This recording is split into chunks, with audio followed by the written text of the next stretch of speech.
casa.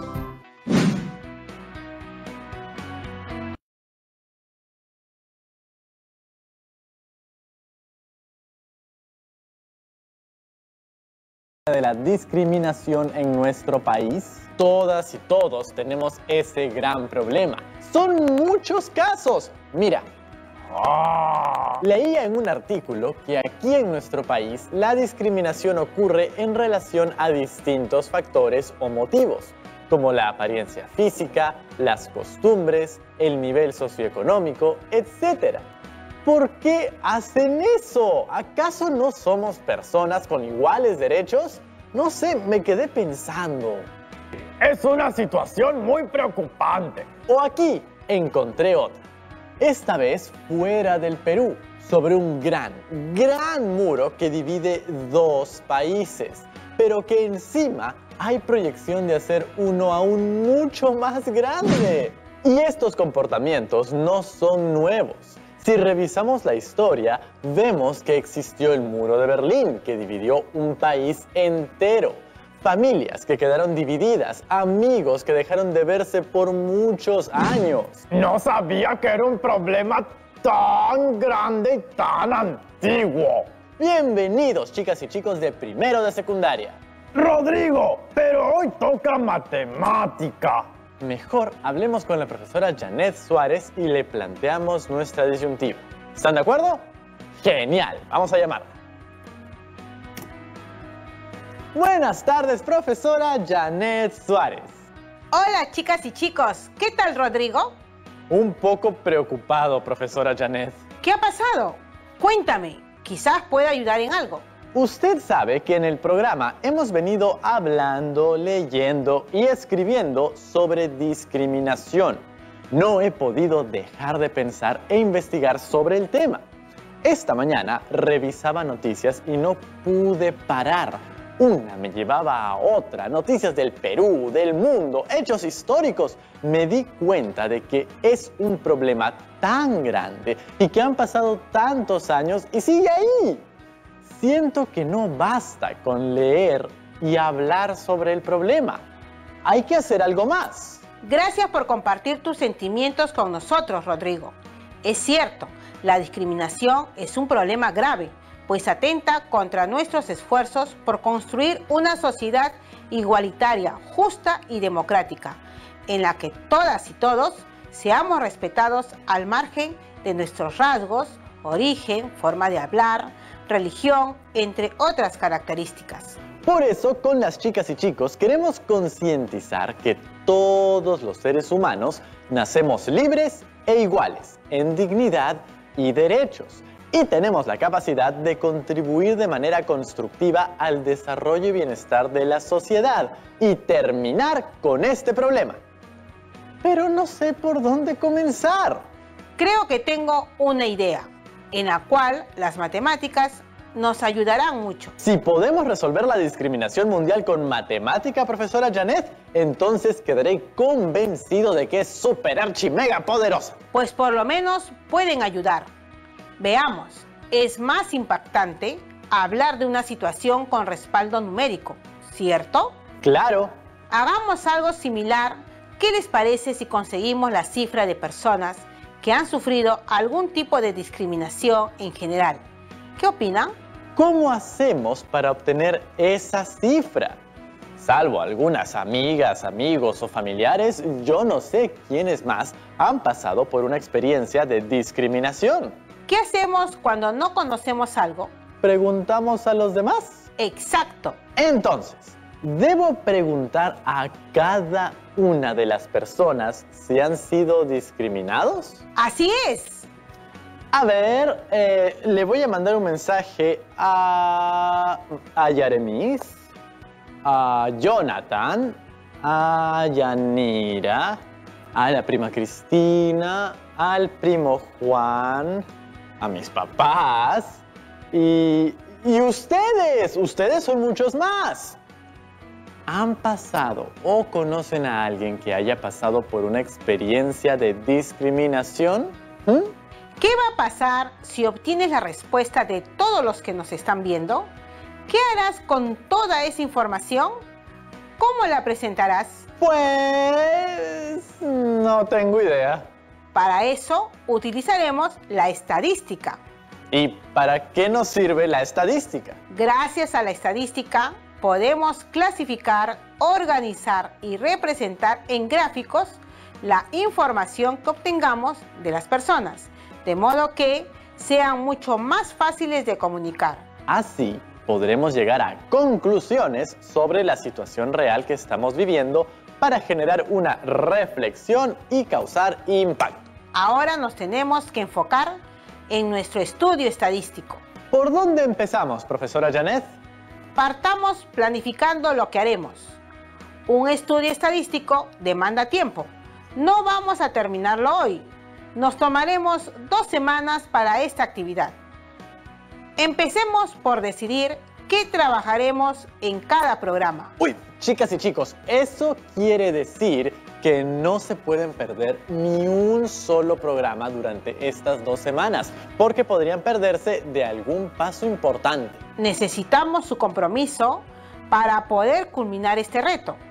Veamos las actividades que desarrollaremos. Hoy elaboraremos una encuesta y empezaremos a recopilar datos sobre las prácticas de discriminación. Luego, organizaremos estos datos en tablas de frecuencias. Tercero, representaremos estos datos mediante gráficos de barras. Por último, determinaremos la medida de tendencia central representativa de las variables y estableceremos conclusiones. Presentarlo en una infografía que motive y movilice a otras personas. Entonces, hoy nos toca elaborar encuestas para recopilar datos sobre las prácticas de discriminación. ¿Cuál creen que es el objetivo de elaborar una encuesta y recopilar datos? Pues iniciar con nuestro estudio. Seamos un poquito más específicos. ¿Qué vamos a obtener con las encuestas? Información, ¿no? ¿Qué información deseas obtener? Información sobre la situación actual de la discriminación que viven las y los estudiantes que nos ven y sus familiares. Entonces, ¿qué preguntas específicas podría tener nuestra encuesta para lograr obtener esa información? Primero, me gustaría saber si ¿ustedes también han sido discriminados? Bien, ¿y cuál es el objetivo de esa pregunta? Quiero conocer la cantidad de personas que han sido discriminadas. De acuerdo. ¿Qué más te gustaría saber? Quisiera saber cuál fue el motivo de discriminación que vivieron. Así conoceremos las razones de la discriminación que pasaron las y los chicos y sus familiares. Creo que esto es importante porque puede que haya algún motivo común que se repita más que los demás. Claro que sí. Así, en nuestras conclusiones, podríamos recomendar acciones específicas para frenar especialmente ese tipo de discriminación. ¿Qué te parece si luego preguntamos en qué ámbito ocurrió el hecho? ¡Genial! Así conoceremos el lugar donde sucedió esta situación.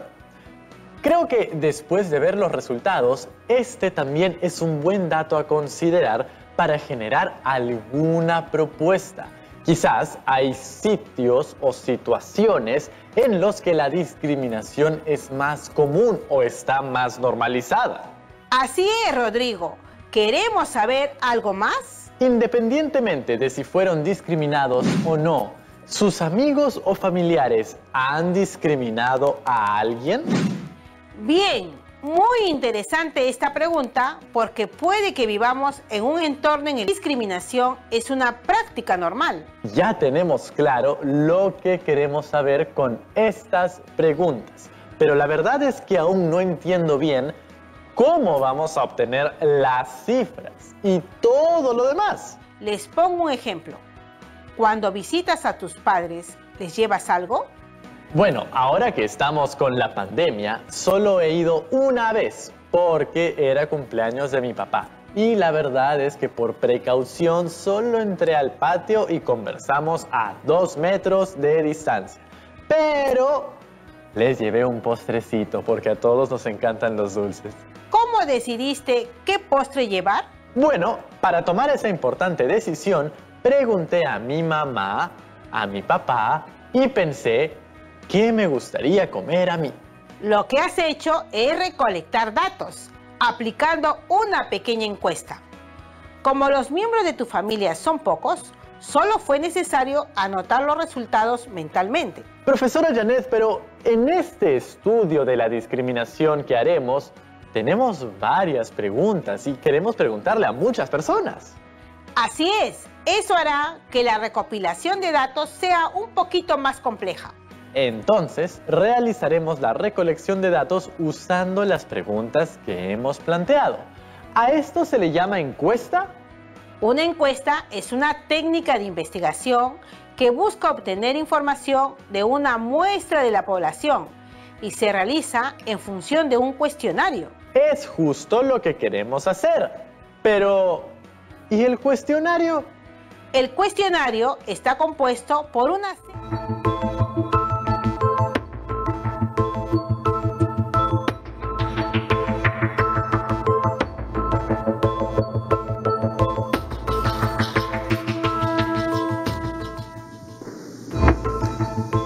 Compatriotas de todo el país, hace exactamente una semana, en mi último mensaje a la nación, les dije que superaríamos este nuevo desafío, uno de los más difíciles que la historia ha colocado frente a nosotros, con unidad, esfuerzo colectivo y responsabilidad.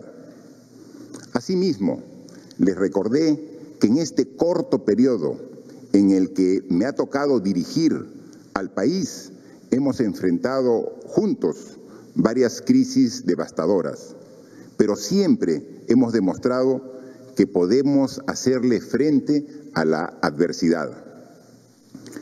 Esta cuota de sacrificio y este empuje de los peruanos solo serán realidad si la democracia y la política recuperan su verdadero sentido. En un escenario adverso como el que estamos viviendo, es responsabilidad de todas las autoridades dejar a un lado intereses particulares y ponernos a disposición de la patria. La lucha contra el COVID no es solo cuestión de unos cuantos, es una causa que debe unirnos a todos, porque hoy más que nunca el objetivo es común, sacar adelante al país superando la adversidad. Ayer, en horas de la mañana, el presidente del Consejo de Ministros con el gabinete se presentó ante el Pleno del Congreso para solicitar el voto de confianza. Confianza que requerimos para continuar trabajando por el país, para luchar contra la pandemia, para reactivar la economía y para que los efectos de esta crisis afecten lo menos posible a miles de peruanos y peruanas, sobre todo a aquellos que incluso antes de la pandemia ya vivían en circunstancias difíciles. Días previos a la presentación del gabinete ante el Pleno, todas las bancadas mostraron su disposición para deponer desacuerdos y trabajar juntos por el Perú. No solo por la pandemia, sino también para dejar un país con las condiciones necesarias para encaminarse al desarrollo de cara al bicentenario. Lastimosamente, dicha disposición solo quedó en palabras, ya que los votos obtenidos esta madrugada evidenciaron lo contrario. Largas horas de debate demostraron una vez más a todos los peruanos que para la mayoría de nuestros representantes los intereses particulares priman por sobre los intereses de la nación. El país es testigo de cómo desde la política se intentó frenar la aspiración legítima del pueblo peruano en favor del cambio, a través de la lucha frontal contra la corrupción y la impunidad, la reforma judicial y política y la refundación de la democracia.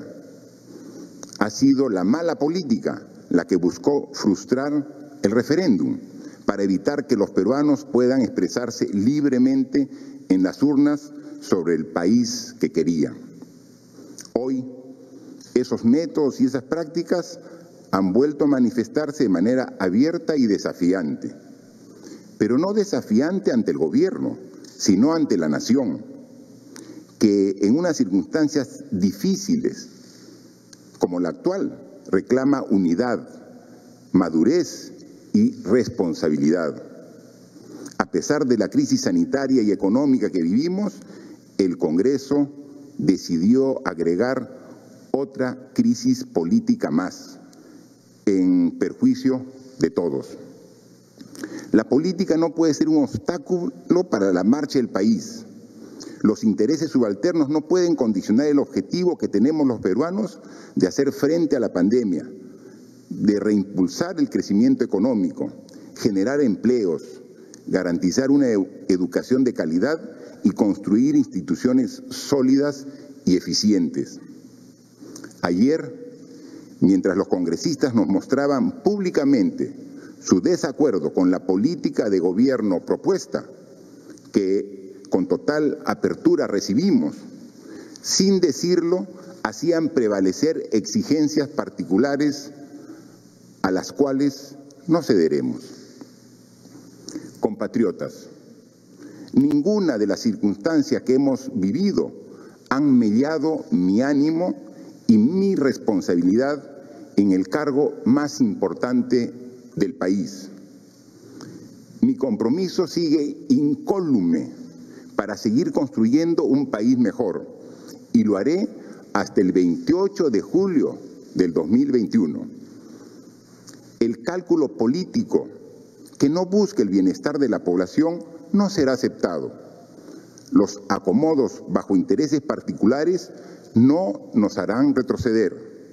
Desde aquí seguiremos impulsando la reforma universitaria porque los jóvenes son presente y futuro de este país y se merecen contar con una educación de calidad.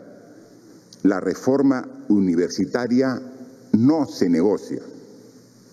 ¿Quiénes serán los que conduzcan este país en el futuro? Serán todos esos jóvenes que el día de hoy buscan y se merecen tener una educación de calidad. Negar la confianza a un gabinete ministerial recientemente renovado, que desde el primer momento ha promovido el diálogo, tendido puentes y buscado el consenso por el bien de todos, es negarle a los peruanos su derecho a salir adelante. Esta decisión solo genera una incertidumbre innecesaria en las actuales circunstancias. Este no es un momento, ni ningún otro, para jugar con el destino del país. Respetuoso de las leyes, como siempre lo he sido desde el inicio de mi gobierno, y de acuerdo al artículo 133 de la Constitución, acepto la decisión que hoy tomó el Congreso de la República. En consecuencia, conformaré un nuevo gabinete en el plazo que determina la ley.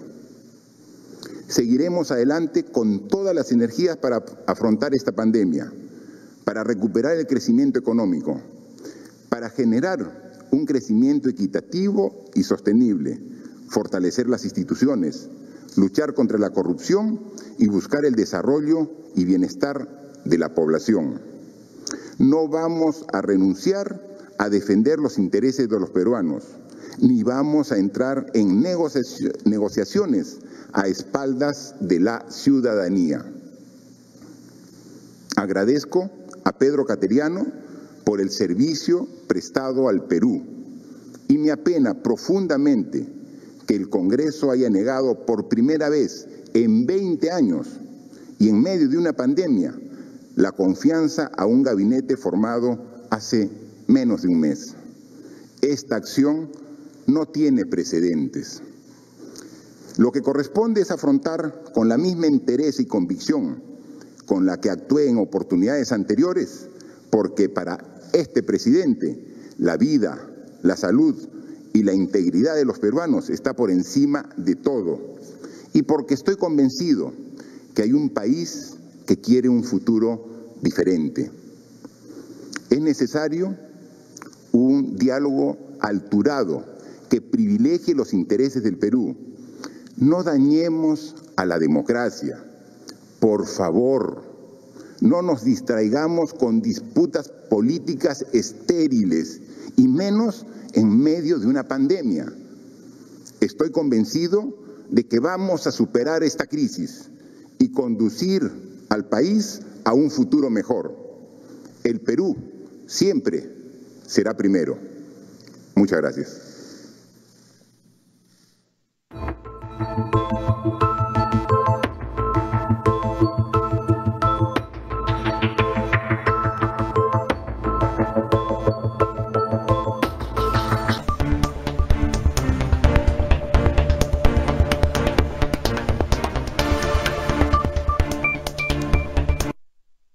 Muy bien, 2 de la tarde, 21 minutos. Nuestro saludo al país entero a través de la señal de TV Perú. Y bueno, vamos de inmediato con lo que ha señalado el presidente de la República, una vez más en este mensaje a la nación, dejar de lado los intereses particulares y haciendo uso de las prerrogativas que le otorga la Constitución. Entonces acepta la decisión del Congreso y conformará un nuevo gabinete ministerial. Así es, él ha dicho que su mensaje sigue incólume y seguirá hasta 28 de julio del próximo año. Dijo, es un escenario adverso, es responsabilidad de todas las autoridades dejar de lado intereses particulares. Ha sobre todo resaltado el presidente de la República, ha dicho que la reforma universitaria no se negocia y que esa decisión pues ha generado una incertidumbre innecesaria. Dice que no es momento de jugar con el futuro del país, sobre todo que estamos viviendo épocas de pandemia. Ese ha sido el mensaje del presidente. En la sala de fondo está Andrés Avelino Cáceres en Palacio de Gobierno.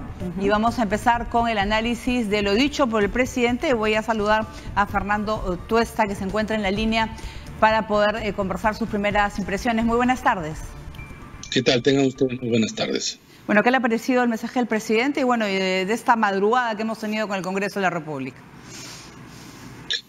Bueno, la primera reacción, digamos, desde el punto de vista del Ejecutivo, ha sido rápida y los mensajes son, creo, claros. Uno, que acepta, no podía ser además de otra manera, la renuncia de Pedro Cateriano como presidente del Consejo de Ministros.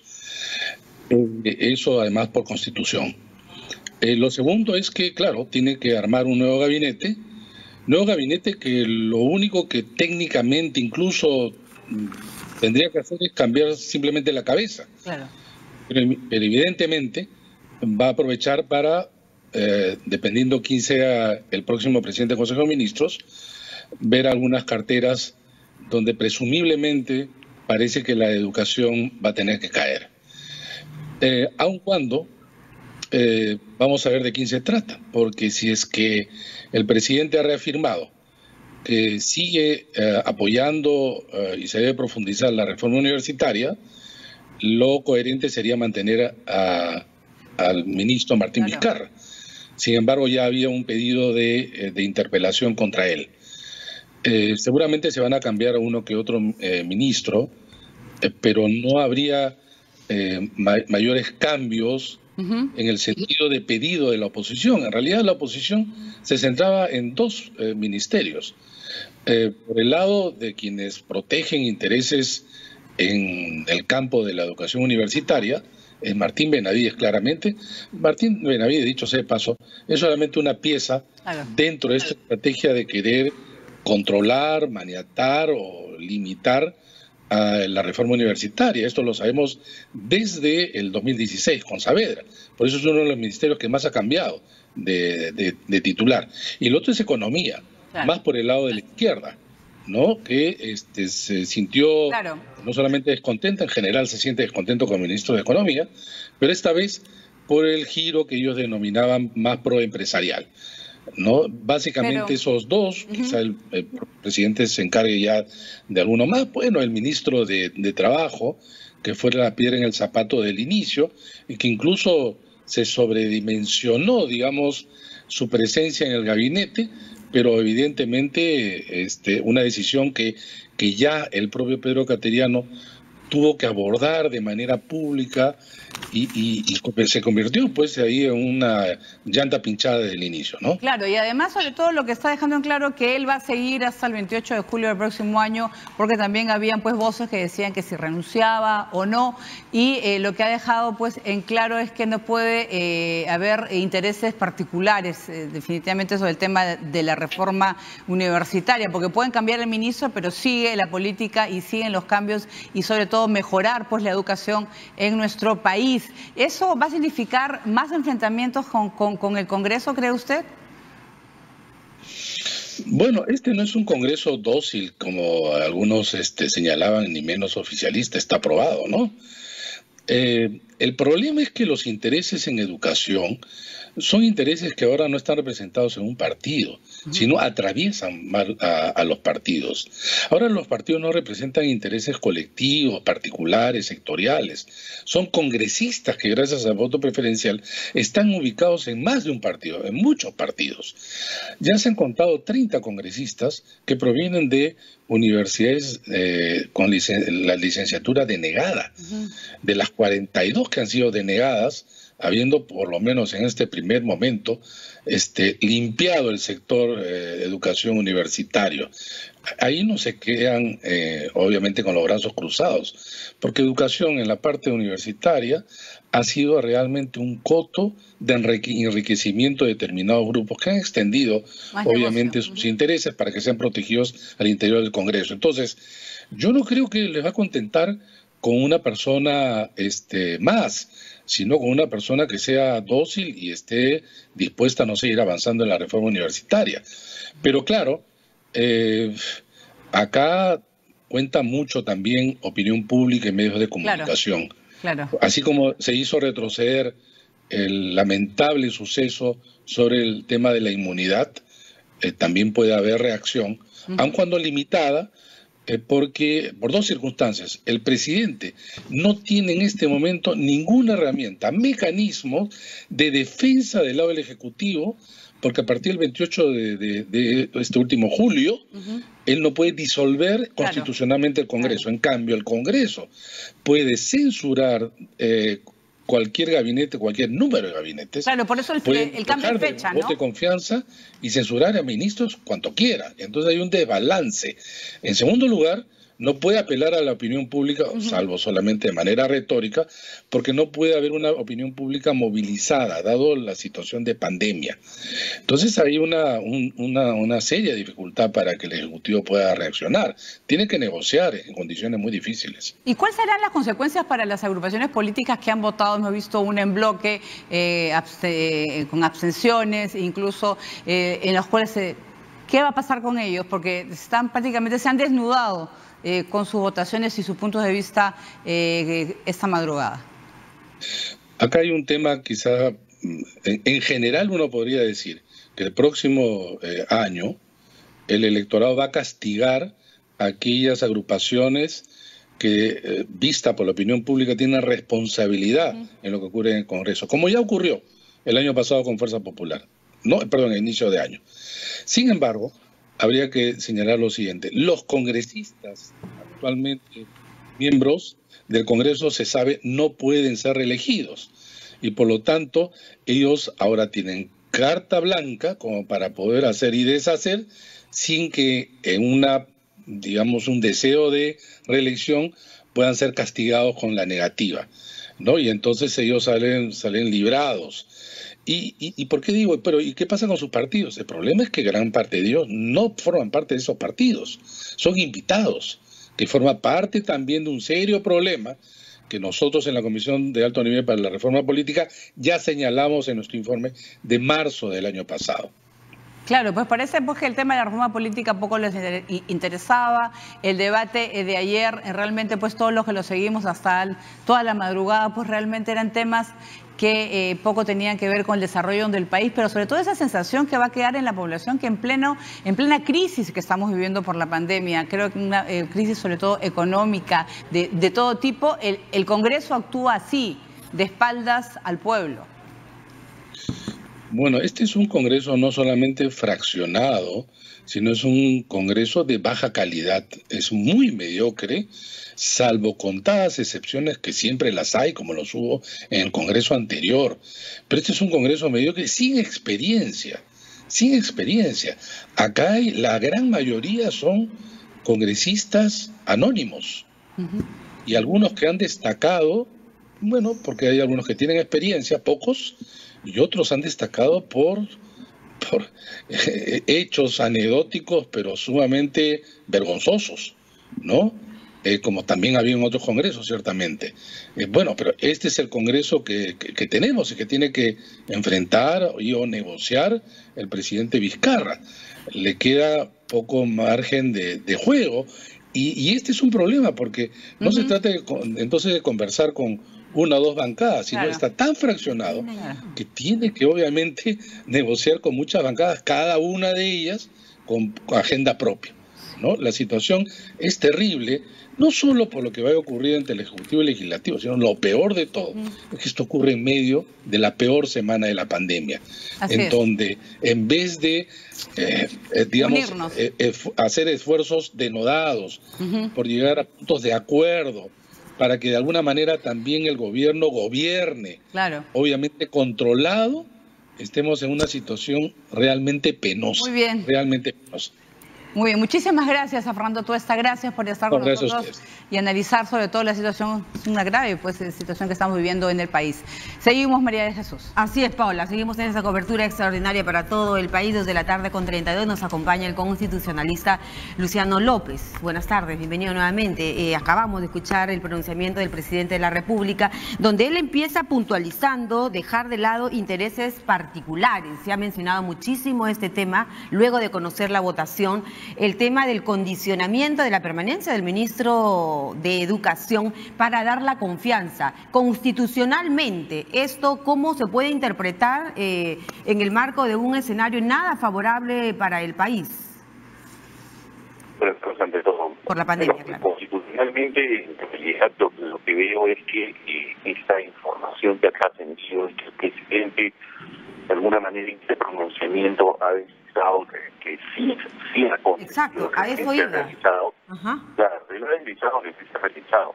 Ahora, eso, en realidad, yo en lo particular no le veo unas consecuencias jurídicas.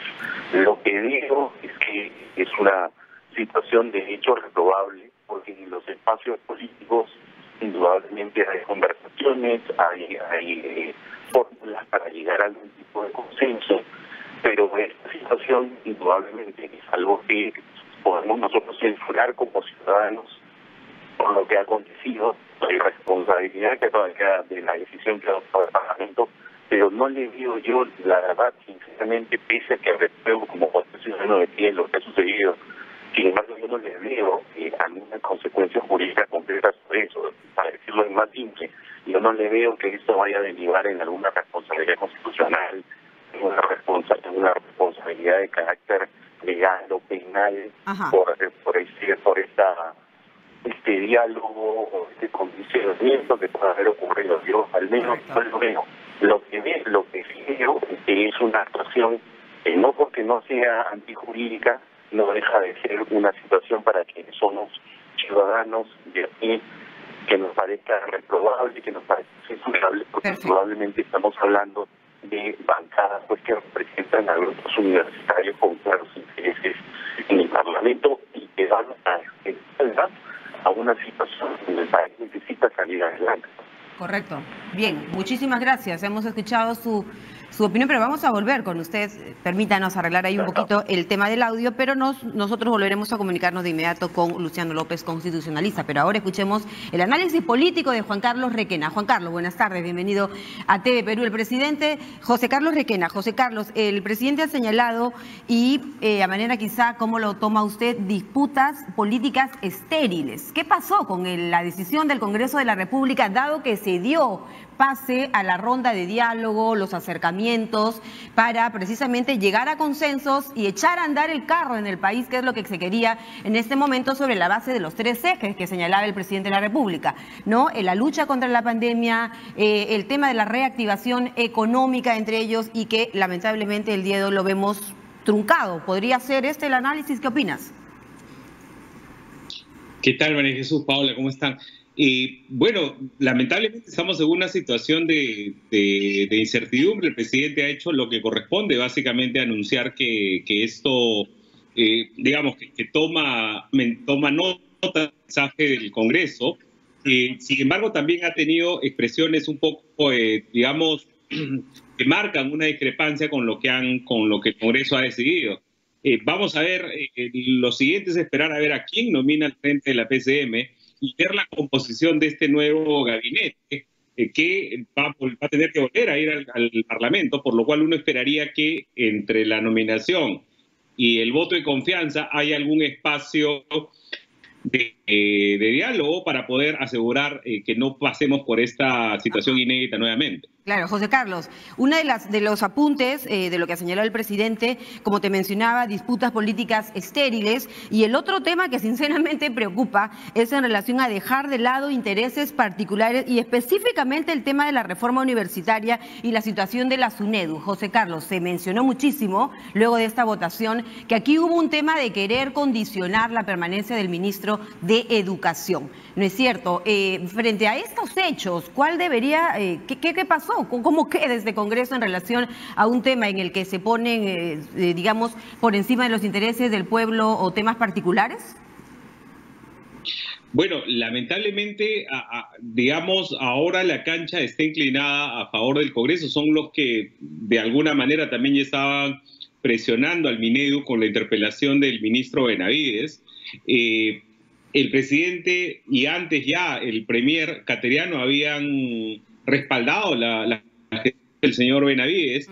Entonces yo asumo que esto va a ser otro de los ejes de disputa precisamente en la conformación del gabinete. Y ahí va a tener que sopesarse si se opta por una decisión principista, que es, digamos, continuar con la reforma universitaria personificada en este momento en la figura del señor Benavides, o si por el contrario se va a tener que actuar con, digamos, con el realismo político que te dice, si pongo a Benavides voy a continuar con un enfrentamiento. Entonces ahí va a tener que sopesarse ambos escenarios. Por ahora el Ejecutivo ha optado por esta primera opción. Vamos a ver hasta dónde puede continuar con este respaldo, ¿no? Porque correcto, sí es una situación muy complicada la que se enfrenta. Citándote nuevamente el discurso, o en todo caso el pronunciamiento, generar una incertidumbre innecesaria no es el momento para jugar con el destino del país. ¿Cómo le lees, José Carlos? Mira, lamentablemente esta situación que se vive se da precisamente después de una serie de enfrentamientos que originan el Congreso actual. El Congreso actual nace el 30 de septiembre. Y el Congreso actual además nace con la abdicación o la negligencia o el abandono del Ejecutivo del espacio parlamentario. El Ejecutivo no tiene una bancada. Varios de estos escollos, en una situación similar como la que enfrentó Ollantumala con los casos de René Cornejo y Ana Jara, fueron superados gracias a la gestión en el Parlamento de algunos operadores. Eso lamentablemente no se tiene ahora. Y entonces todas estas disputas, lamentablemente, son producto de ese abandono. Correcto. Digamos, no se podía esperar un resultado distinto, lamentablemente, si además ya habías cortado todos los espacios para que algunos actores más experimentados o más razonables, con todas las críticas que se le puedan hacer, se tenía. O sea, lo que ahora hemos visto es básicamente, si es que todas las acusaciones que se hacen sobre los intereses detrás, acusaciones que el presidente ha reiterado, si es que todas esas acusaciones son ciertas, pues lo que estaríamos viendo son actores políticos que piensan más en sus intereses personales y no en el país, y tampoco, si quieres, en el poder legislativo, que con esto yo dudo que su prestigio, digamos, yo creo que el desprestigio del que se habían sacudido va a continuar, ¿no? Claro, a buen entendedor, pocas palabras, es un poco lo que me queda de lo que nos dice José Carlos. Y finalmente el tema de Acción Popular y de Alianza por el Progreso, ¿no? Un tema histórico, una decisión histórica, en 20 años no se negaba una confianza a un gabinete, pero hay una bancada que ha votado en pleno o ha optado por la abstención. Brevemente, José Carlos. Ahí, mira, a inicios de este Congreso se formó un acuerdo de gobernabilidad, que fue el que finalmente tomó la mesa directiva del Congreso. De esos 4 componentes, que eran Acción Popular, Alianza para el Progreso, Podemos y Somos Perú, solo Somos Perú ha optado por apoyar al señor Cateriano. Las otras 3 bancadas, bueno, creo que es hora de que expliquen las motivaciones de esta abstención o, en algunos casos, de esta negativa.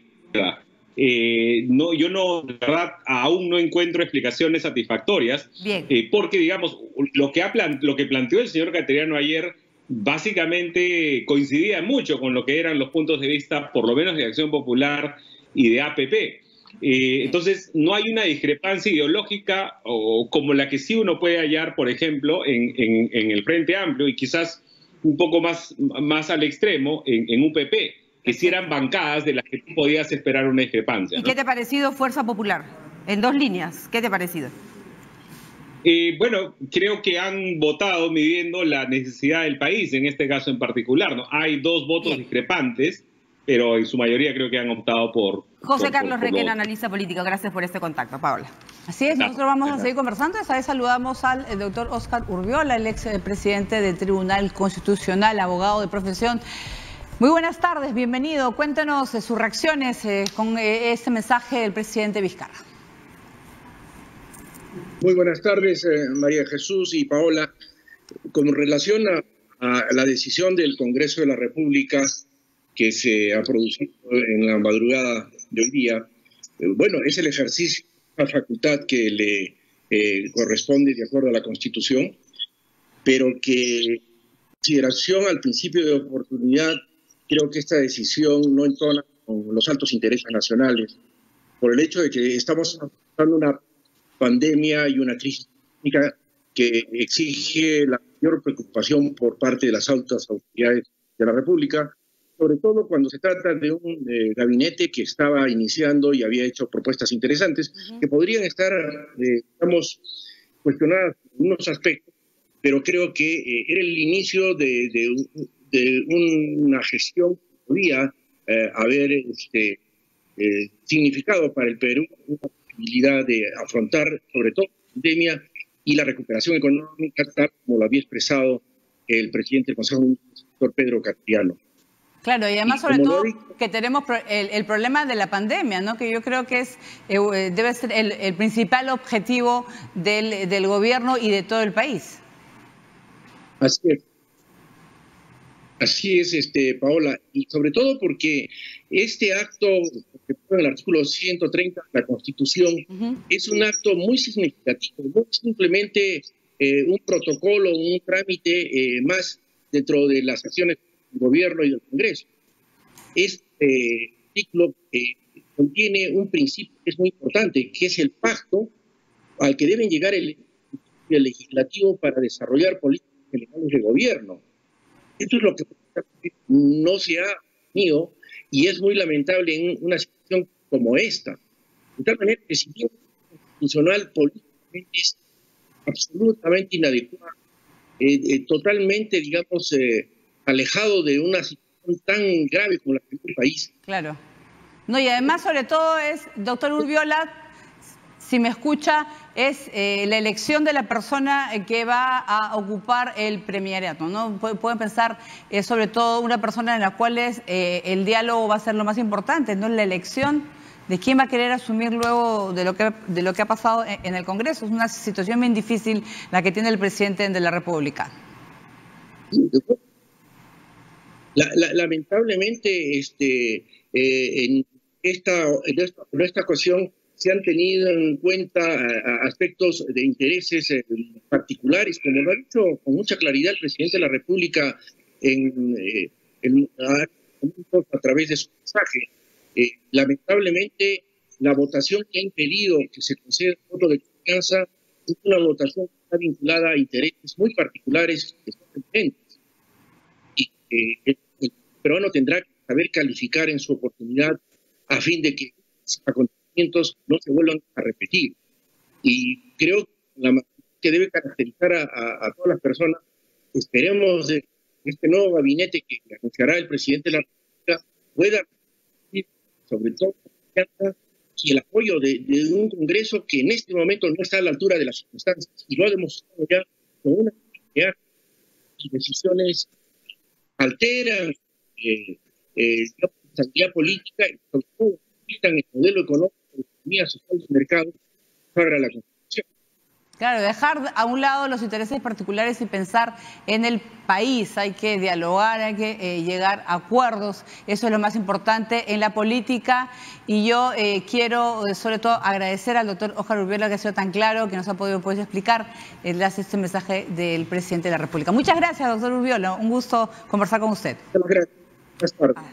Así es, 2:46. Paola, vamos a pedirle a la producción de inmediato el tuit de Pedro Cateriano, que lo tenemos en la pantalla. Gracias, presidente Martín Vizcarra, por la oportunidad que me dio de servir a nuestro país en esta crítica coyuntura. Fue un honor haber colaborado con usted. Hace minutos tuiteaba así Pedro Cateriano Bellido, dando a conocer esta posición luego del mensaje del presidente de la República. Claro, él está sobre todo respondiendo al tuit de Perú Noticias, donde hablan del presidente.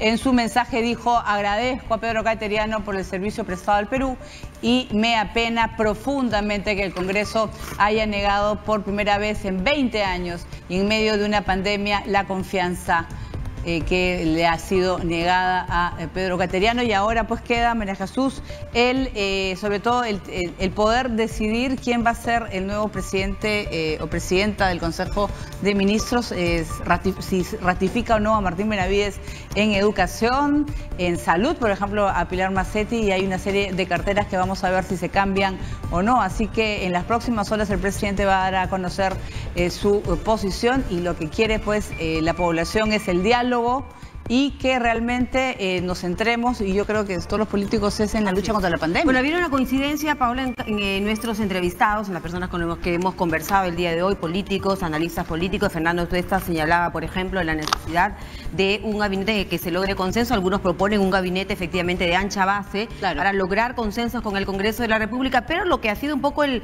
elemento común denominador de lo que han señalado nuestros entrevistados es que sorprendió esta decisión del Congreso de la República. Se habían dado las rondas de diálogo pertinentes, se había mostrado un escenario aparentemente de mutuo entendimiento, pero sobre todo para sacar adelante los proyectos y el desarrollo, el manejo de la pandemia, la reactivación económica. Y lo que ha quedado claro también, según el análisis de Iván La Negra, es que hace falta y urge esa reforma política que pareciera, o no sabemos si está en un punto central de la agenda del Congreso de la República. Y además, sobre todo, el presidente ha aclarado pues que con la reforma universitaria no se negocia, ¿no? Lo que se quiere es mejorar la calidad de la educación en nuestro país para que mejores ciudadanos pues en los próximos años puedan también tomar las riendas de cualquier gobierno.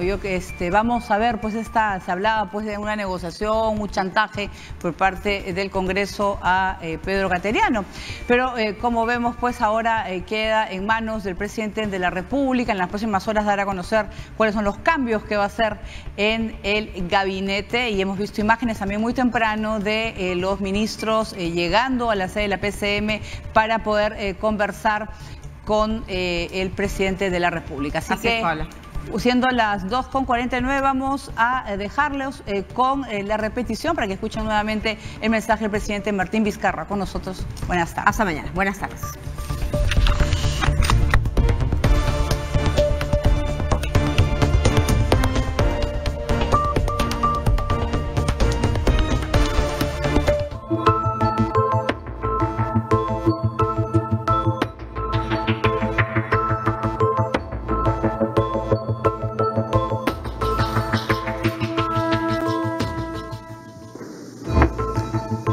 Compatriotas de todo el país, hace exactamente una semana, en mi último mensaje a la nación, les dije que superaríamos este nuevo desafío, uno de los más difíciles que la historia ha colocado frente a nosotros, con unidad, esfuerzo colectivo y responsabilidad. Asimismo, les recordé que en este corto periodo en el que me ha tocado dirigir al país, hemos enfrentado juntos varias crisis devastadoras, pero siempre hemos demostrado que podemos hacerle frente a la adversidad. Esta cuota de sacrificio y este empuje de los peruanos solo serán realidad si la democracia y la política recuperan su verdadero sentido. En un escenario adverso como el que estamos viviendo, es responsabilidad de todas las autoridades dejar a un lado intereses particulares y ponernos a disposición de la patria. La lucha contra el COVID no es solo cuestión de unos cuantos, es una causa que debe unirnos a todos, porque hoy más que nunca el objetivo es común: sacar adelante al país superando la adversidad. Ayer, en horas de la mañana, el presidente del Consejo de Ministros con el gabinete se presentó ante el Pleno del Congreso para solicitar el voto de confianza. Confianza que requerimos para continuar trabajando por el país, para luchar contra la pandemia, para reactivar la economía y para que los efectos de esta crisis afecten lo menos posible a miles de peruanos y peruanas, sobre todo a aquellos que incluso antes de la pandemia ya vivían en circunstancias difíciles. Días previos a la presentación del gabinete ante el Pleno, todas las bancadas mostraron su disposición para deponer desacuerdos y trabajar juntos por el Perú. No solo por la pandemia, sino también para dejar un país con las condiciones necesarias para encaminarse al desarrollo de cara al bicentenario. Lastimosamente, dicha disposición solo quedó en palabras, ya que los votos obtenidos esta madrugada evidenciaron lo contrario. Largas horas de debate demostraron una vez más a todos los peruanos que para la mayoría de nuestros representantes los intereses particulares priman por sobre los intereses de la nación. El país es testigo de cómo desde la política se intentó frenar la aspiración legítima del pueblo peruano en favor del cambio, a través de la lucha frontal contra la corrupción y la impunidad, la reforma judicial y política y la refundación de la democracia. Ha sido la mala política la que buscó frustrar el referéndum para evitar que los peruanos puedan expresarse libremente en las urnas sobre el país que querían. Hoy, esos métodos y esas prácticas han vuelto a manifestarse de manera abierta y desafiante, pero no desafiante ante el gobierno, sino ante la nación, que en unas circunstancias difíciles como la actual reclama unidad, madurez y responsabilidad. A pesar de la crisis sanitaria y económica que vivimos, el Congreso decidió agregar otra crisis política más, en perjuicio de todos. La política no puede ser un obstáculo para la marcha del país. Los intereses subalternos no pueden condicionar el objetivo que tenemos los peruanos de hacer frente a la pandemia, de reimpulsar el crecimiento económico, generar empleos, garantizar una educación de calidad y construir instituciones sólidas y eficientes.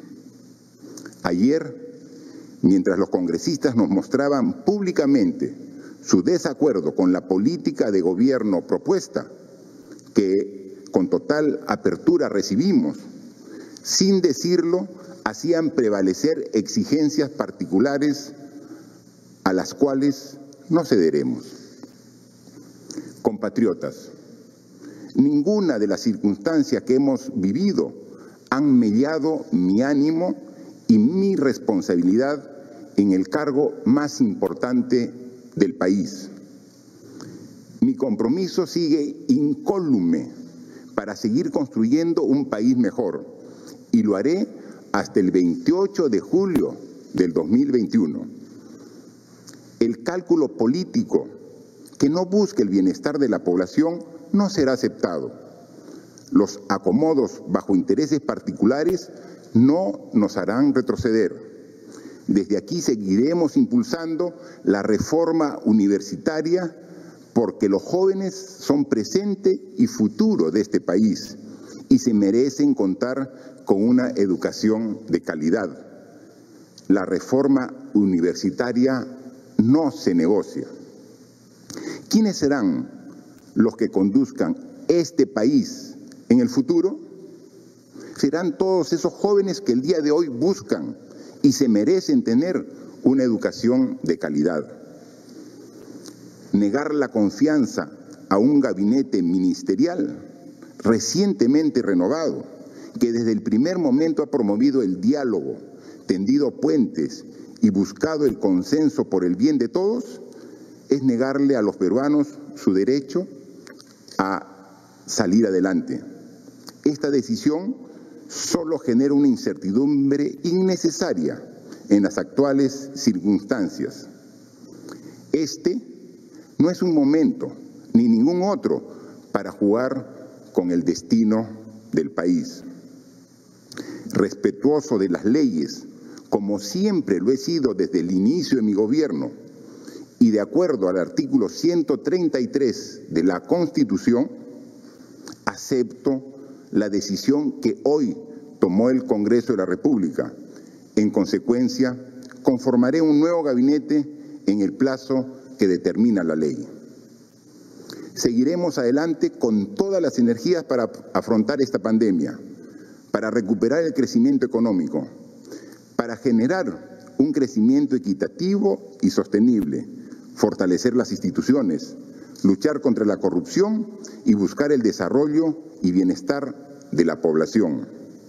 No vamos a renunciar a defender los intereses de los peruanos, ni vamos a entrar en negociaciones a espaldas de la ciudadanía. Agradezco a Pedro Cateriano por el servicio prestado al Perú y me apena profundamente que el Congreso haya negado por primera vez en 20 años y en medio de una pandemia la confianza a un gabinete formado hace menos de un mes. Esta acción no tiene precedentes. Lo que corresponde es afrontar con la misma interés y convicción con la que actué en oportunidades anteriores, porque para este presidente la vida, la salud y la integridad de los peruanos está por encima de todo, y porque estoy convencido que hay un país que quiere un futuro diferente. Es necesario un diálogo alturado que privilegie los intereses del Perú. No dañemos a la democracia. Por favor, no nos distraigamos con disputas políticas estériles y menos en medio de una pandemia. Estoy convencido de que vamos a superar esta crisis y conducir al país a un futuro mejor. El Perú siempre será primero. Muchas gracias.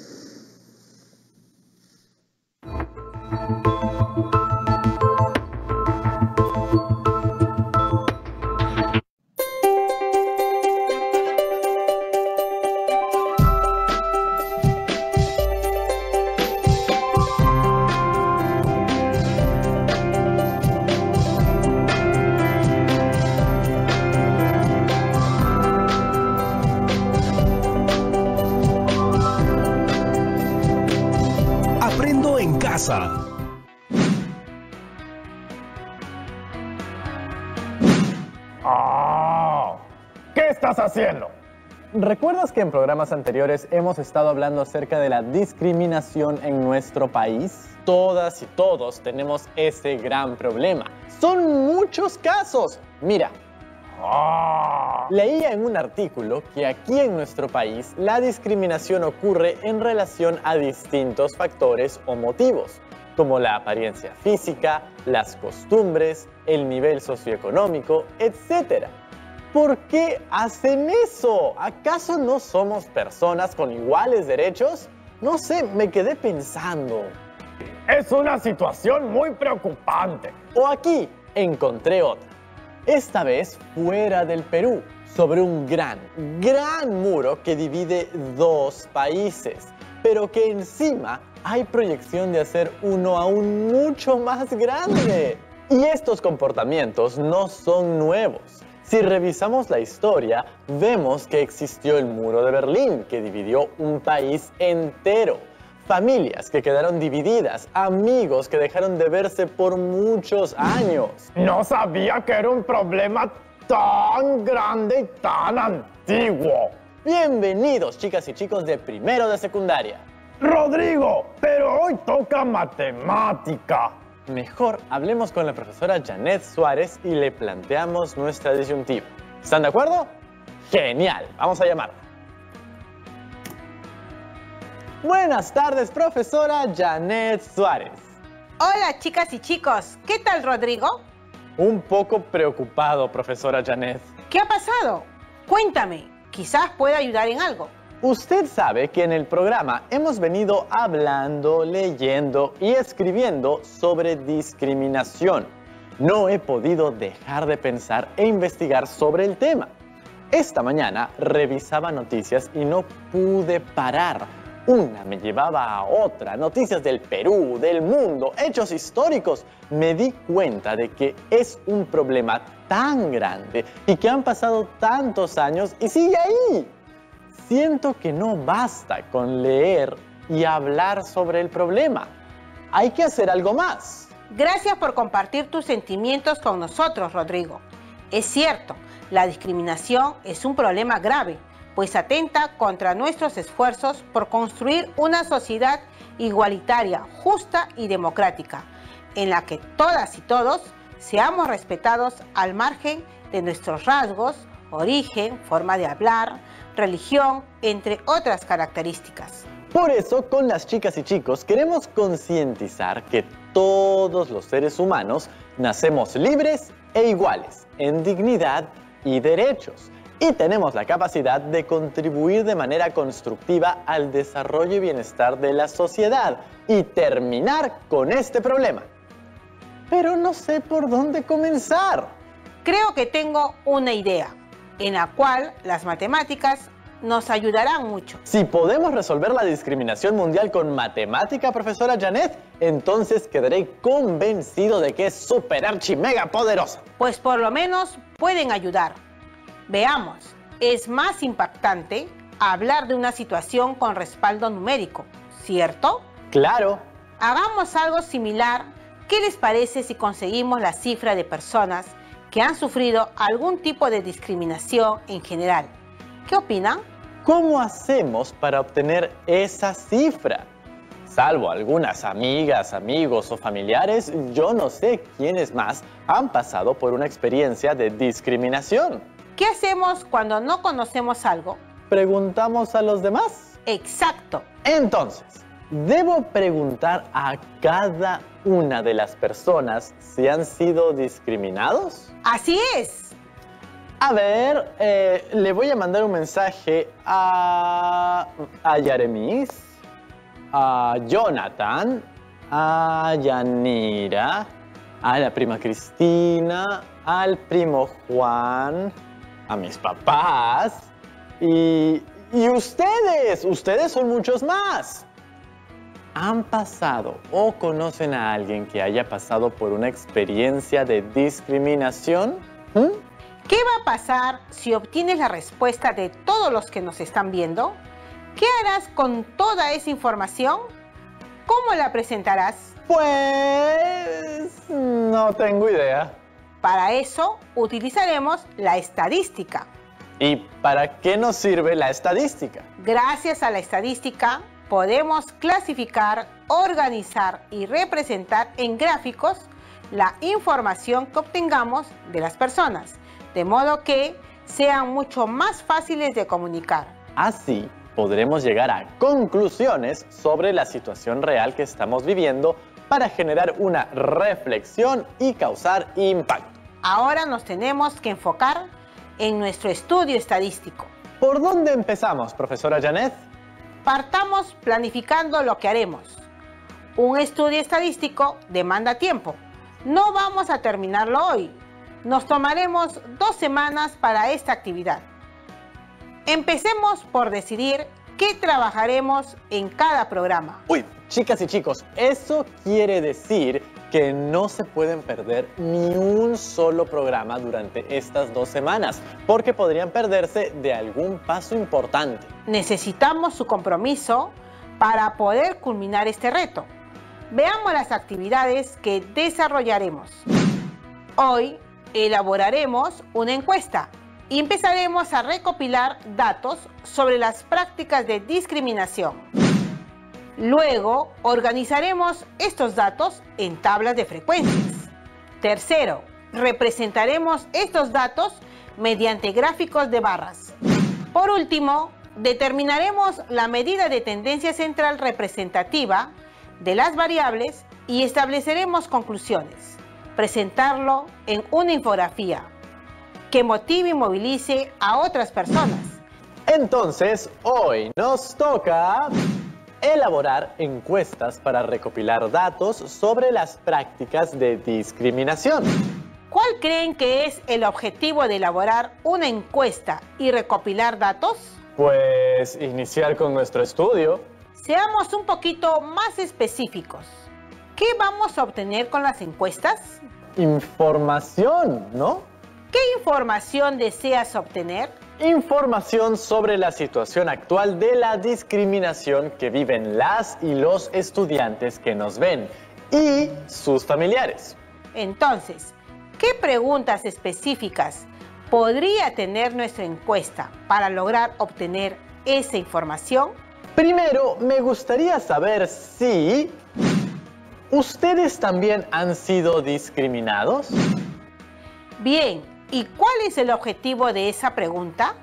Quiero conocer la cantidad de personas que han sido discriminadas. De acuerdo. ¿Qué más te gustaría saber? Quisiera saber cuál fue el motivo de discriminación que vivieron. Así conoceremos las razones de la discriminación que pasaron las y los chicos y sus familiares. Creo que esto es importante porque puede que haya algún motivo común que se repita más que los demás. Claro que sí. Así, en nuestras conclusiones, podríamos recomendar acciones específicas para frenar especialmente ese tipo de discriminación. ¿Qué te parece si luego preguntamos en qué ámbito ocurrió el hecho? ¡Genial! Así conoceremos el lugar donde sucedió esta situación. Creo que después de ver los resultados, este también es un buen dato a considerar para generar alguna propuesta. Quizás hay sitios o situaciones en los que la discriminación es más común o está más normalizada. Así es, Rodrigo. ¿Queremos saber algo más? Independientemente de si fueron discriminados o no, ¿sus amigos o familiares han discriminado a alguien? Bien, muy interesante esta pregunta porque puede que vivamos en un entorno en el cual la discriminación es una práctica normal. Ya tenemos claro lo que queremos saber con estas preguntas, pero la verdad es que aún no entiendo bien cómo vamos a obtener las cifras y todo lo demás. Les pongo un ejemplo. Cuando visitas a tus padres, ¿les llevas algo? Bueno, ahora que estamos con la pandemia, solo he ido una vez porque era cumpleaños de mi papá. Y la verdad es que por precaución solo entré al patio y conversamos a 2 metros de distancia. Pero les llevé un postrecito porque a todos nos encantan los dulces. ¿Cómo decidiste qué postre llevar? Bueno, para tomar esa importante decisión, pregunté a mi mamá, a mi papá y pensé, ¿qué me gustaría comer a mí? Lo que has hecho es recolectar datos, aplicando una pequeña encuesta. Como los miembros de tu familia son pocos, solo fue necesario anotar los resultados mentalmente. Profesora Janet, pero en este estudio de la discriminación que haremos, tenemos varias preguntas y queremos preguntarle a muchas personas. Así es, eso hará que la recopilación de datos sea un poquito más compleja. Entonces, realizaremos la recolección de datos usando las preguntas que hemos planteado. ¿A esto se le llama encuesta? Una encuesta es una técnica de investigación que busca obtener información de una muestra de la población y se realiza en función de un cuestionario. Es justo lo que queremos hacer. Pero, ¿y el cuestionario? El cuestionario está compuesto por una serie de preguntas precisas y coherentes para recoger información. Entonces, por lo que entiendo, tendríamos que elaborar un cuestionario para poder aplicar la encuesta, ¿verdad? Exacto, Rodrigo. Y para ello vamos a trabajar con las preguntas que acabamos de revisar. Pero antes de seguir, necesitamos aclarar un par de conceptos. De acuerdo. Cuéntenos, profesora. ¿Sabes a qué población aplicarás la encuesta? ¿Los estudiantes que siempre nos ven con sus familiares? ¡Excelente! Tienes clara tu población. Estudiantes de primer año de secundaria y sus familiares. Ellos serían la población de nuestro estudio. El concepto de población es un conjunto de elementos, individuos u objetos del cual se van a obtener los datos. Es decir, la comunidad de personas a quien se dirige tu encuesta. Pero profesora, creo que nos ven muchas chicas y chicos de todo el país. No creo poder encuestarlos a todos. ¿Cómo crees que puedes resolver este problema? ¿Me mandan todas y todos un correo electrónico o cartas con sus respuestas? Por favor. Rodrigo, pero aunque recibieras toda esa información, ¿crees que la podrías procesar? ¡Por supuesto! Pero como para el 2022. Y la idea es tener algunos resultados para el bicentenario, que es el 2021. Entonces, ¿qué le parece si aprovechamos la pausa para pensar bien en una solución? Ya volvemos. A ver.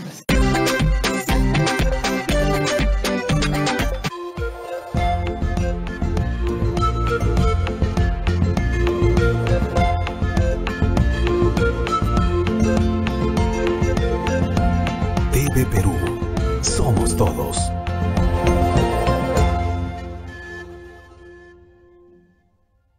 La naturaleza se abre paso.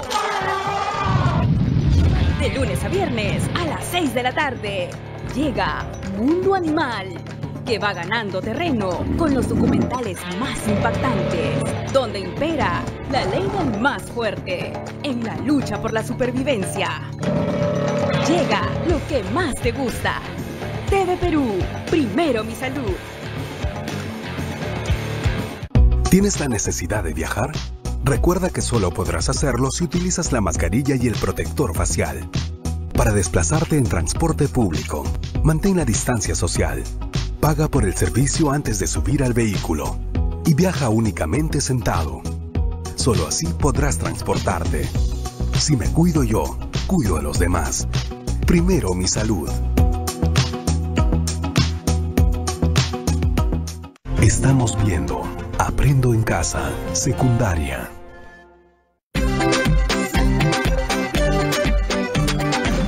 Bienvenidas y bienvenidos de vuelta, chicas y chicos de primero de secundaria. Hoy estamos comenzando con un gran proyecto para seguir aportando a la lucha contra la discriminación. Recuerden que este es nuestro gran reto hacia el bicentenario. Para ello haremos uso de la matemática. Así es, haremos un estudio estadístico para obtener cifras reales que visibilicen la gravedad de este problema. Y nuestro primer paso será la elaboración de una encuesta que luego aplicaremos. ¿Qué ideas tienen para resolver el tema de la aplicación de la encuesta? ¿Qué pasa si solo encuesto a unos cuantos? Muy bien, Rodrigo. Esa es una buena intuición. Para aplicar una encuesta, se define un subconjunto representativo de la población seleccionada para el estudio. A esto se le denomina muestra. Profesora, pero no lo digan difícil, pues. Quiero decir que seleccionamos un grupo que represente a esa población a la que queremos estudiar. Recordemos que mientras más representativa sea la muestra, más confiable será la información. Así sí queda clarito, profe. Definamos la cantidad de personas que tendría tu muestra. ¿Te parece? Yo propongo que sean 30 personas, entre estudiantes y sus familiares. ¿Les parece bien? De acuerdo, me parece un buen número una muestra de 30 personas. Queda. Además, ¿qué les parece si al finalizar les pido a mis colegas docentes que nos envíen la información recolectada por sus estudiantes de diferentes partes del país? Y así tenemos más datos reales para tener una muestra muchísimo más representativa. Trabajar en red. Esa sí que es una gran estrategia. ¿Con qué tipo de variable estadística crees que trabajemos? La variable son las características de los individuos a estudiar o investigar. Se refiere al tipo de información que vamos a recoger con la encuesta. Tenemos dos tipos de variables, cualitativas y cuantitativas. Las variables cuantitativas se expresan numéricamente y se pueden realizar operaciones aritméticas con ellas. Podemos distinguir de dos tipos. Variable discreta, que es aquella que toma valores aislados, es decir, no admite valores intermedios entre dos valores específicos. Por ejemplo, número de hijos, número de hermanos. Y variable continua, que es aquella que puede tomar valores comprendidos entre dos números. Por ejemplo, altura, peso. Por otro lado, las cualitativas son las que expresan cualidades, propiedades o atributos. También se distinguen dos tipos. Nominales, que no admiten un criterio de orden. Por ejemplo, tipo de música que escuchan, estado civil, colores favoritos, experiencias. Y ordinales, que admiten un criterio de orden. Por ejemplo, medallas de una prueba deportiva. Las respuestas no son para nada numéricas, sino cualidades y experiencias de la población. Así que creo que se trata de variables cualitativas, profesora. Entonces, nuestro último paso sería que, en base a las preguntas que planteamos, los valores o atributos de la variable, ¿crees que las puedas identificar? ¿El dominio de qué? El dominio de la variable son los valores que puede tener la variable, es decir, las respuestas que puedes obtener en cada una de las preguntas. Veamos, ¿cuál es tu primera pregunta? ¿Ustedes también han sido discriminados? Y esta pregunta, ¿cómo podría ser respondida? Nuestras amigas y amigos nos van a responder si fueron o no discriminados. Hay solo dos posibles respuestas. Eso quiere decir que las respuestas tendrían que ser dicotómicas, es decir, solo hay dos opciones, sí o no. La variable de esta pregunta será caso de discriminación. La respuesta puede ser que sí, se dio o no se dio. ¿Qué te parece si colocamos esas opciones para que las personas solo marquen? Creo que tengo que replantear la pregunta, porque si las personas leen, usted también ha sido discriminado, los puede confundir. Tienes razón, Rodrigo. Ese también queda sobrando. Además, tenemos que tratar de obtener información objetiva, es decir, no influenciar las respuestas de las personas. Así obtendremos datos más próximos a la realidad. Entonces, mejor la pongo de esta manera. Ha sido discriminado y recuadros para marcar sí o no. Bien, vamos con la siguiente. ¿Cuál fue el motivo de discriminación que viviste? En este caso, ¿cómo crees que podrían responder a tu pregunta? Por lo que hemos visto en programas anteriores y mi propia experiencia, creo que las opciones de respuesta podrían ser por color de piel, por lugar de procedencia, rasgos físicos, discapacidad. Aquí la variable sería el motivo de la discriminación, ¿verdad? Y habría varias posibles respuestas. Lo podríamos dejar abierto para que cada persona lo llene. Debemos tener bastante cuidado con eso, porque si dejamos esa opción libre para que cada estudiante complete, cada uno va a denominar el tipo de discriminación de diferente forma y nos será más complicado procesar esa información. ¿Qué te parece si presentamos una lista con los motivos de discriminación más frecuentes? Muy buena idea, profesora Janet. Así será más fácil procesar la información. Pero imagínese que se nos pase algún motivo importante.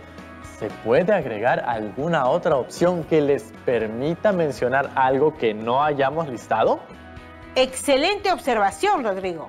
Claro, después de listar las opciones que consideremos, podemos agregar una opción que diga otros, con una línea al lado para que las y los estudiantes agreguen el motivo. ¿Cuál fue el motivo de discriminación que viviste?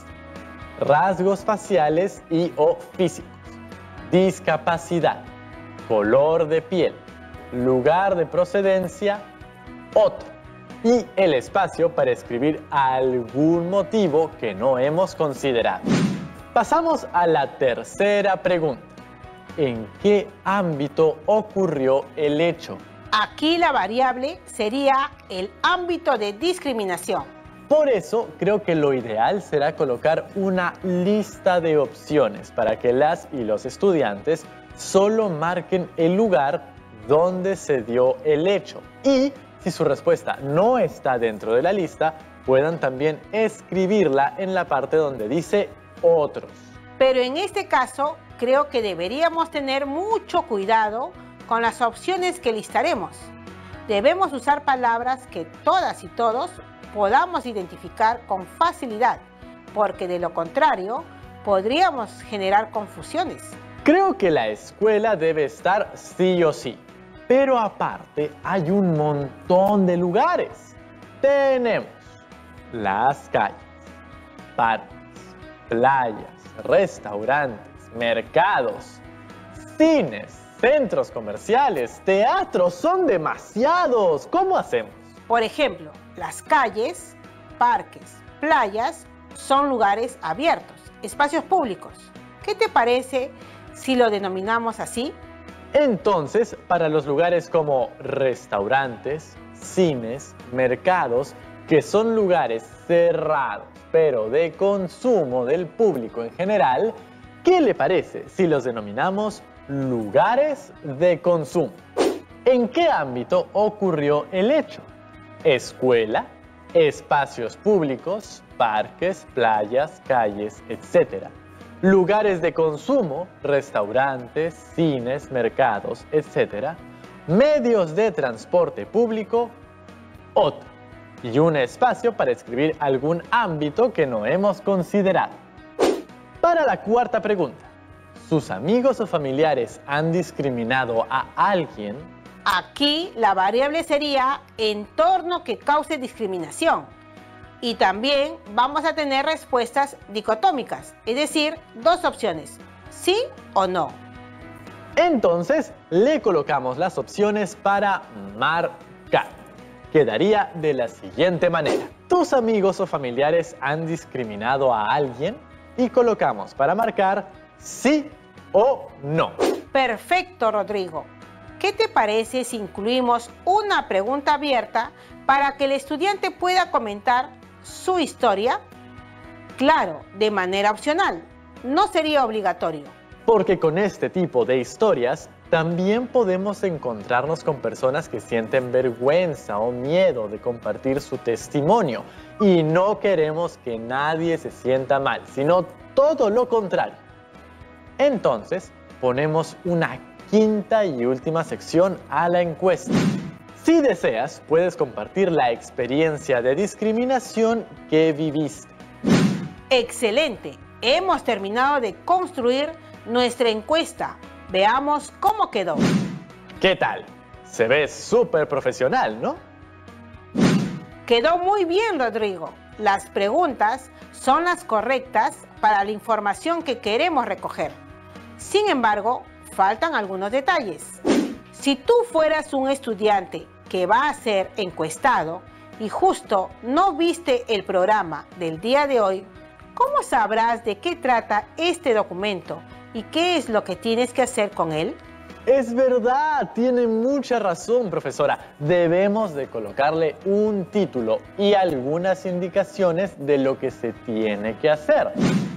Lo titularé Estudios sobre la discriminación a estudiantes de secundaria y sus familiares. Y las indicaciones son: estimada o estimado, por favor, marca con una X la respuesta que tú creas conveniente para cada una de las preguntas de acuerdo con tus experiencias personales. Tus respuestas ayudarán a recoger información para generar reflexión en nuestro país sobre la discriminación. Otra cosa, se ve mucho más completa. Ahora sí quedó, Rodrigo. Ahora necesitamos su ayuda para aplicar la encuesta. Pero no se olviden que aún tenemos que cuidar mucho nuestra salud y de los que nos rodean, por lo cual debemos evitar salir de nuestras casas. Tenemos algunas preguntas para usted, profesora. Excelente, vamos a resolverlas.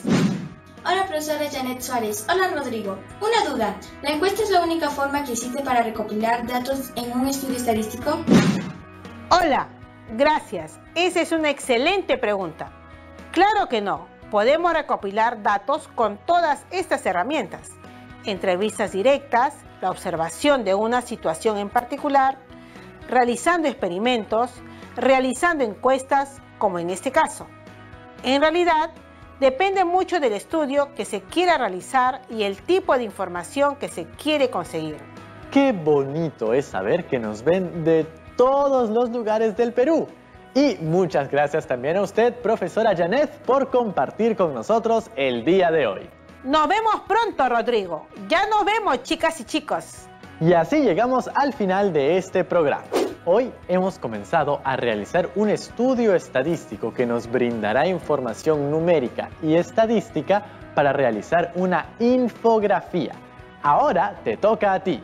Te invito a realizar la encuesta a tus amigos y compañeros de clase y familiares. Tráelas completas para la siguiente sesión de matemática.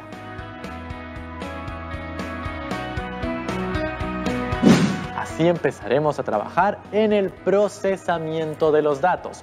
Y no se olviden de registrar todo esto en su portafolio de evidencias.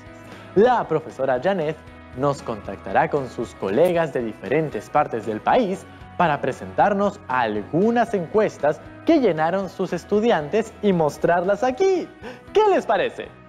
Nos vemos en el siguiente programa. ¡Chao, chao!